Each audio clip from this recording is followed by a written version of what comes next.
এই টেক্সটের লেখাটাকে কিন্তু সুন্দর ডিজাইনে পরিণত করা যায়, তার জন্য আমি ক্রিয়েট আউটলাইন করে নিব প্রথমে টেক্সটের লেখাটাকে, এবং তারপরে এখানে গ্রেডিয়েন্ট কালার ইউজ করব। গ্রেডিয়েন্ট কালার ইউজ করার কারণে কিন্তু ডিজাইনটা অনেক সুন্দর হবে। তারপর আমি এখান থেকে ব্লারে যাব, ব্লার থেকে গসিয়ান ব্লারে গিয়ে এখানে ডিফল্ট যে সেটিংটা থাকবে সেই সেটিংটাতে কিন্তু ওকে করে দিতে হবে। তো ওকে করে দেওয়ার পর আমি কিন্তু এখানে আরও কিছু পরিবর্তন করব, তার জন্য যাব উইন্ডোজে এবং তারপরে এখান থেকে কিছু সেটিং চেঞ্জ করে দিতে হবে, এবং আপনারা স্ক্রিনে লক্ষ্য করেন তাহলে বুঝবেন যে কোন কোন সেটিংগুলো আমি চেঞ্জ করে দিচ্ছি। ওখানে আদার্স করে দিলাম অ্যান্ড ওকে করে দিব।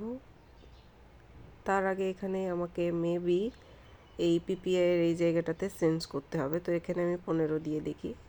তো হয়ে গেছে আমার এই ডিজাইনটা সুন্দর। তো আপনারা কিন্তু চাইলে 15 জায়গায় আরও কম বা বেশি করে দিতে পারেন, সেক্ষেত্রে আপনারা দেখবেন ডিজাইনটা কেমন হচ্ছে। তো লেখার কিন্তু এই রকম ডিজাইন আমরা খুব সহজে এই পদ্ধতিটা ব্যবহার করে করতে পারি।